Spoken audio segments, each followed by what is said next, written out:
کہا کہ ایک غریب آدمی تھا جو دریائے نیل کے کنارے رہتا تھا اور بہت غریب تھا، فقیر تھا۔ کہا اس کے پاس ایک بھیڑ تھی، وہ اسی بھیڑ کو پالتا تھا، اس کا دودھ پیتا تھا، بس اس کا سارا سرمایہ وہی تھا، سارا سرمایہ۔ کا ایک دفعہ بارش ہو رہی تھی، کہیں سے اس نے سنا تھا کہ بارش کے دوران دعائیں قبول ہوتی ہیں۔ کہا کہ بھیڑ کے بھیگے بالوں پہ ہاتھ پھیر رہا تھا، ایسے ہاتھ پھیر رہا تھا اور اس کے اوپر سے پانی ہٹا رہا تھا اور اللہ سے کہہ رہا تھا، یا اللہ، کوئی ایسا ہو سکتا ہے جتنے اس کے بال ہیں اتنی مجھے بھیڑیں دے دے۔ ایسے ہاتھ پھیر رہا تھا اور ہاتھ پھیرتے ہوئے دعا کر رہا تھا کہ یا اللہ، کوئی ایسا ہو سکتا ہے جتنا اس کے بال ہیں اتنی مجھے بھیڑیں عطا کر دے۔ کہا کہ پھر اپنے اوپر ہنس پڑا، کیا کہہ بیٹھا ہے، چلو تو اللہ سے 10-20 بھیڑیں لے لے، جتنے بال ہیں اتنی بھیڑیں تیرے لیے ممکن ہے۔ کہا کہ خاموش ہو گیا، پر کوئی لمحہ قبولیت کا تھا، بول تھا نکل گیا، لفظ تھا نکل گیا، حرف تھے نکل گئے، کوئی اوقات کوئی گھڑی تھی قبولیت، نکل گیا۔ کہ وہ شخص اپنی بھیڑ کو چراتا تھا، دریائے نیل کا پانی پلاتا تھا، گھاس کھلاتا تھا، اسی کی اس کی زندگی تھی، باقی وقت مزدوری کرتا تھا۔ سفید پوشی قسمہ پرسی میں اس کی زندگی کے دن رات یوں ہی گزر رہے تھے، یوں ہی گزر رہے تھے۔ کہا ایک دفعہ ایک قافلہ گزرا اور کہا کہ قافلے نے دیکھا تو اس کے پاس بھیڑ ہے، موٹی، تازی، تر و تازہ، صحت مند ہے، کیونکہ دن رات وہ اس کی خدمت کرتا تھا۔ انہوں نے اس سے کہا کہ اس بھیڑ کو ہمارے پاس بیچ دے، اس کو بیچ دے۔ کہنے لگا نہیں، میں نہیں بیچتا، اسی سے میری محبت ہے، یہی تو میرا ایک زندگی کا ساتھی ہے، یہ چھوٹا سا بچہ تھا، میں نے اس کو پالا تھا، اس کے ساتھ میری محبتیں وابستہ ہیں، محبت ہے۔ کہا انہوں نے اصرار کیا، نہ لیا، تو انہوں نے پکڑا، اس کے سامنے بھیڑ پہ چھری چلا دی، اس کو ذبح کیا، ذبح کر کے کھال اتاری، کھال اٹھا کے اس کو پھینک کے دے دی، یہ کھال لے جا، تجھے کہا تھا۔ وہ دراصل ڈاکوؤں کا قافلہ تھا، اسے پتہ نہیں تھا۔ کہا کہ کھال لے جا، جا اس کھال کے اندر جو کرنا ہے کر لے، یہ نشانی دے رہے ہیں، اور وہ بھیڑ کھا کے چلے۔ کہا کہ یہ کھال لے آیا، اس نے کھال کو خوش کیا، دن رات اس کھال میں منہ چھپا کے روتا تھا اور کہتا تھا، مولا، میں نے تو تجھ سے مانگا تھا کہ اس بھیڑ کے بالوں کے برابر مجھے بھیڑیں عطا فرما، تو نے تو وہ ایک بھیڑ بھی مجھ سے چھین لی۔ اے اللہ، میں تیرا شکوہ نہیں کرتا، پر مجھ کمزور سے اتنا بڑا امتحان اور مجھ کمزور سے اتنی بڑی آزمائش، اے اللہ میں تیرا شکوہ نہیں کرتا، بس روتا رہتا تھا، روتا رہتا۔ اور کہا جس جگہ انہوں نے بھیڑ کو ذبح کیا تھا، وہ سارا دن وہیں بیٹھتا تھا اور اپنی بھیڑ کے خون کو سونکھتا تھا اور اس کی کھال میں منہ چھپاتا تھا۔ بھوکا پیاسا، کھا لیا نہ کھایا، پی لیا نہ پایا، وہیں سو جاتا تھا۔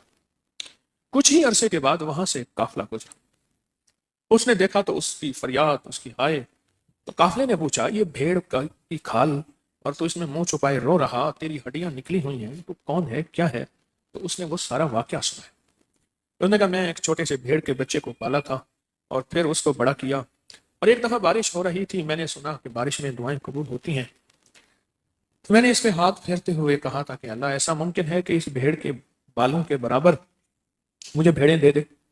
تو کہا پھر میں اپنی بات پہ خود ہی ہنسا تھا، شاید اللہ کو میرے ہنسنے میں ناراضگی ہوئی، اللہ نے مجھ سے وہ بھیڑ بھی چھین لی۔ ایسے ایسے لوگ آئے، وہ تھے ڈاکو، چور، انہوں نے مجھے پہلے پیسے کی بات کی، نہیں دی تو وہ بھیڑ کھا پی اور اس کی کھال مجھے دے کے چلے گئے۔ اب اس بھیڑ کی فراق اور جدائی اور محبت میں میں روتا ہوں۔ یہ میرا حال ہے، یہ میری کہانی ہے اور یہ میری داستان ہے۔ کہا کہ ایک صاحب آگے بڑھے، انہوں نے کہا میرے ساتھ چل، میں تجھے کچھ بھیڑیں دیتا ہوں، تجھے ہدیہ کروں گا، میں کوئی دور نہیں رہتا، میں تیری خاطر قافلے سے واپس ہو جاتا ہوں، میں تجھ سے اتنے گاؤں دور یا اتنے کوس دور رہتا ہوں، میرے ساتھ چل، تجھے کچھ بھیڑوں دوں گا، اور بھیڑوں کے ساتھ بھیڑوں کی برکت کے لیے ایک تجھے دعا بھی دوں گا، تیری بھیڑیں بڑھ جائیں گی۔ اور کہا میں تجھے نسل والی بھیڑیں دوں گا، تو میرے ساتھ چل۔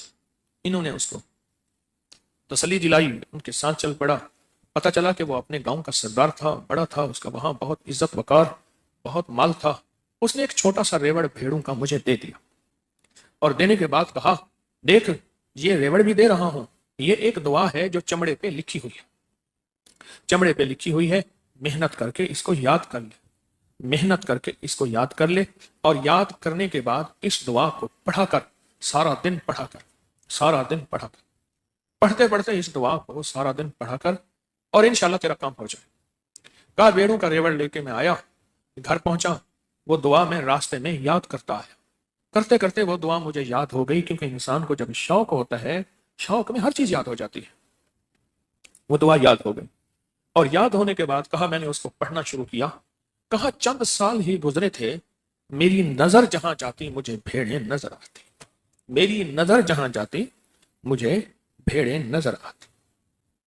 کہا اللہ پاک نے مجھے ایسی برکت دی کہ بھیڑیں مرتی نہیں تھیں، بچے زیادہ دیتی تھیں، صحت مند رہتی تھیں، اور دودھ بہت اچھا ہوتا تھا، اور ان میں پھیلاؤ بڑھوتری حد سے زیادہ ہوتی تھی۔ کہا کہ میں ان کی نسلوں کو دیکھوں یا دعا، کہا اس سے بڑی بھی نسلیں والی بھیڑیں میں نے دیکھی، یہ سب اس دعا کی برکت سے میں نے دیکھا کہ وہ بھیڑیں بہت پھلی پھولی۔ اور کہا لوگوں نے پھر مجھ سے یہ دعا لی، میں نے انہیں وہ دعا سکھائی، جس نے بھی وہ دعا پڑھی اور دن رات پڑھی اور پڑھی اور دن رات بہت زیادہ، کہا کہنے لگا ان کا بھی مال ایسے ہو گیا، جدھر دیکھتے تھے مال ہی مال تھا، جیسے میں جہاں تک میری نظر جاتی تھی میری بھیڑیں ہی بھیڑیں ہوتی تھی۔ ایک شخص نے اپنی جان، اہل و عیال اور مال کے خوف کی کہ کوئی مجھے نقصان دے گا شکایت کی، تو اللہ کے حبیب کملی والے نے فرمایا تو پڑھ بسم اللہ علی دینی و نفسی و ولدی و اہلی و مالی۔ اس دعا کے پڑھنے کے بعد اس کا سارا ڈر اور خوف ختم ہو گیا۔ اس نے 3 چیزوں کی شکایت کی، جان کی، اہل و عیال کی اور مال کی۔ 3 چیزوں کا مجھے خوف ہے کہ مجھ سے کوئی چھین نہ لے، کوئی نقصان نہ دے، کوئی اس معاملے میں مجھ سے کوئی دشمنی نہ کرے۔ اور ایک اور روایت ہے، میرے آقا انس بن مالک آپ کے خادم ہیں، ام سلمہ نے نبی کریم صلی اللہ تعالی علیہ وسلم سے عرض کیا کہ انس بن مالک آپ کے خادم ہیں، ان کے لیے دعا فرمائیں، تو آپ نے ان کی خیر و برکت کے لیے دعا فرمائی۔ اور انس فرماتے ہیں کہ نبی پاک صلی اللہ تعالی علیہ وسلم نے ان کے لیے جو دعا فرمائی، اے اللہ ان کی عمر میں زیادہ کر دے اور ان کے مال میں کثرت دے اور انہیں بخش دے۔ اور فرماتے ہیں کہ جب سے ان کو دعا ملی، میرے حضور نے جب سے انہیں دعا دی تو ان کا باغ سال میں 2 دفعہ پھل لاتا تھا، لوگوں کا 1 دفعہ، ان کا باغ کون سا؟ کھجور کا باغ۔ کھجور کا باغ سال میں 2 دفعہ پھل لاتا تھا، اور باغ میں ایک خاص مہک تھی اور وہ مشک کی خوشبو تھی۔ اللہ اکبر! دعا کی طاقت دیکھیں، دعا کی برکت دیکھیں، اور یہی دعائیں تسبیح خانے سے تحفے آپ کو مل رہے ہیں، اور آپ اپنی قدردانی سے ان دعاؤں اور تحفوں کو سمیٹ رہے ہیں۔ اللہ اکبر! انس رضی اللہ تعالی عنہ، انہوں نے نبی پاک صلی اللہ تعالی علیہ وسلم نے مجھے دعا دی، اللہ اس کے مال میں برکت دے، اس کی عمر میں برکت دے اور اسے بخش دے۔ فرمایا میں نے 102 اپنی نسبی اولاد کو دفن کیا، پیدا ہوئے، لمبی عمر پائی، میرے پھل سال میں 2 مرتبہ آئے۔ اب میں اس دنیا سے جینے سے تھک گیا ہوں، اب میں 4تھی دعائے مغفرت کا امیدوار ہوں۔ اور یہ دعا فرمائی، جو دعا بسم اللہ علی دینی و نفسی و ولدی و اہلی و مالی، یہ دعا فرمائی۔